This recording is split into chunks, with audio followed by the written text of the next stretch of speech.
اعوذ باللہ من الشیطان الرجیم بسم اللہ الرحمن الرحیم الذین آمنوا ولم يلبسوا ایمانهم بظلم اولئک لهم الامن وهم مہتدون۔ صدق اللہ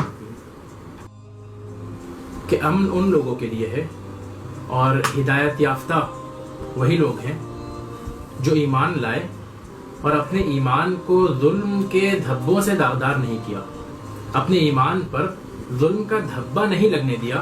یقیناً وہی لوگ ہیں جو ہدایت یافتہ ہیں۔ میرے عزیزو، ظلم ایک تو بہت ظاہر ہے اور وہ ہے اللہ تبارک و تعالیٰ کے ساتھ شرک کرنا۔ یقیناً جس نے آپ کو پیدا کیا، جو آپ کو رزق دینے والا ہے، جو آپ کو پالنے پوسنے والا ہے، اگر آپ اس کے ساتھ کسی دوسرے کو شریک کرتے ہیں تو اس سے بڑا ظلم تو اور کوئی نہیں ہو سکتا، اور اس سے بڑا جرم بھی اللہ تبارک و تعالیٰ کے نزدیک اور کوئی نہیں ہے۔ لیکن اس کے علاوہ بھی ظلم کی بہت ساری صورتیں ہیں جو ہم کو اندازہ نہیں ہوتا کہ ہم ان ظلم کے مرتکب ہیں۔ ہم اپنی روزمرہ کی زندگی میں وہ ظلم انجام دے رہے ہیں، لیکن ان سے پہلے میں آپ کو کچھ حدیثیں سنانا چاہتا ہوں۔ نبی کریم صلی اللہ علیہ وسلم کا ارشاد ہے، الظلم ظلمات یوم القیامہ، قیامت کے روز ظلم تاریکی اندھیرے کا باعث بنے گا۔ وہ دن جس دن آپ کو ہم کو سب سے زیادہ روشنی کی، نور کی ضرورت ہوگی، اس دن ظلم تاریکی اور اندھیرے میں اضافہ کرے گا۔ خود آپ یہ جانتے ہیں کہ اسلام ظلم کے خلاف جہاد کا اعلان کرتا ہے، ظلم کے خلاف جنگ کا اعلان کرتا ہے۔ اب میں آپ کو ظلم کی چند وہ قسمیں بتاتا ہوں جو ہم روزمرہ کی زندگی میں جن کا ارتکاب کرتے ہیں۔ میں آپ سے یہ سوال کرنا چاہتا ہوں کہ ایسے حالات میں جب ہر کوئی پریشان ہے، ہر کوئی بےکس ہے، ہر کوئی گھروں میں بند ہے، کام دھندے بند ہے، ایسے وقت میں وقت پر زکوٰۃ نہ نکالنا اور اپنے پورے مال کا حساب نکال کر برابر زکوٰۃ نہ نکالنا، کیا یہ ان غریبوں کے ساتھ، ان مجبوروں بے کسوں کے ساتھ ظلم نہیں ہے؟ ایسے وقت میں جب تمام لوگ پریشان ہیں، اگر آپ اپنے مزدوروں کو جو آپ کے یہاں کام کرتے تھے، گھر بار چھوڑ کر آپ کے پاس آ کر بسے ہوئے تھے، ان کو اگر آپ سیلری نہیں دیتے ہیں یا ان کو پریشان کرتے ہیں تو کیا وہ ان کے ساتھ ظلم نہیں ہے؟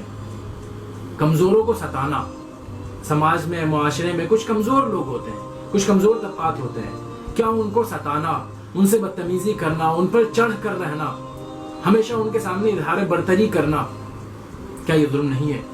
حضرت عمر کا وہ جملہ ہے کہ تم نے لوگوں کو کیسے غلام بنا لیا، حالانکہ ان کی والدہ نے، حالانکہ ان کی ماؤں نے ان کو آزاد جانا تھا۔ تم کو یہ حق کس نے دے دیا کہ تم کچھ لوگوں کو اپنا غلام بنا کر، اپنے سے کمتر بنا کر رکھو؟ آپ مجھے بتائیے، کیا سود کا لین دین کرنا، سود کا کاروبار کرنا، کیا یہ ظلم نہیں ہے؟ کیا ان غریبوں کا خون چوسنا، کیا یہ ظلم میں شامل نہیں ہے؟ یقیناً یہ ظلم کی کچھ بڑی قسمیں ہیں جو میں آپ کو گنا رہا ہوں۔ میرے عزیزوں، میں ایک قسم اور بتاتا ہوں۔ لاک ڈاؤن میں جب کہ بیماری ایک سے دوسرے کو پھیل رہی ہو، ایسے وقت میں احتیاطی تدابیر اختیار نہ کرنا اور آپ کی وجہ سے دوسروں کو تکلیف پہنچے، کچھ ایسی حرکتیں کرنا، کیا یہ بھی ظلم میں شامل نہیں ہے؟ میرے عزیزو، یہ تو وہ ظلم تھے جو انسان دوسروں کے ساتھ کرتا ہے۔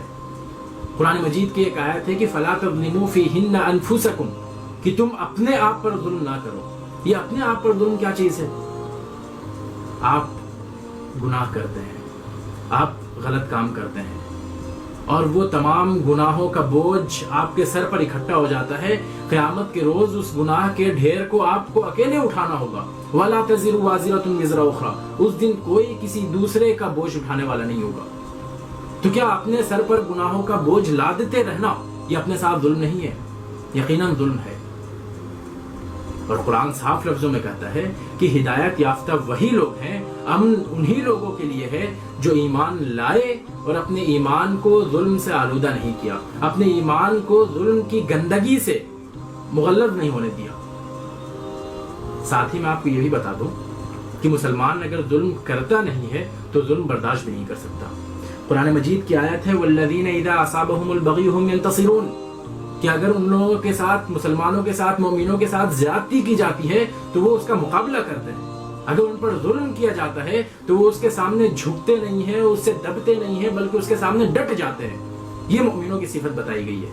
آپ کے اپنے ساتھ ظلم ہو رہا ہو، آپ کو اس کے خلاف ڈٹ جانا ہے. آپ کے قوم پر ظلم ہو رہا ہو، آپ کو اس کے خلاف کھڑے ہونا ہے. آپ کے ہم وطنوں پر ظلم ہو رہا ہو، آپ کو اس کے خلاف کھڑے ہونا ہے. ایک مومن ہونے کے ناطے، ایک مسلمان ہونے کے ناطے یہ آپ کی ذمہ داری ہے. کسی ظالم سے دب جانا اپنی شرافت کے باعث، کسی متکبر کے سامنے جھک جانا اپنی نرم خوئی کے باعث، یقیناً یہ اسلام نہیں کرتا. اسلام ظلم کرنے سے بھی منع کرتا ہے اور ظلم کو برداشت کرنے سے بھی منع کرتا ہے. ظلم کو برداشت کرنے والا ظالم کا داہنا ہاتھ ہوتا ہے. اللہ تبارک و تعالیٰ سے دعا کرتے ہیں کہ وہ ہم تمام لوگوں کو ظلم کرنے سے بھی بچائے اور ہمیں اس قابل بنائے، اس لائق بنائے، اتنا حوصلہ، اتنی ہمت ہمیں دے کہ ہم اپنے اوپر ظلم برداشت بھی نہ کریں، اور نہ اپنے اوپر، نہ اپنے قوم والوں کے اوپر، نہ اپنی ملت والوں کے اوپر، نہ ہی اپنے ہم وطنوں کے اوپر.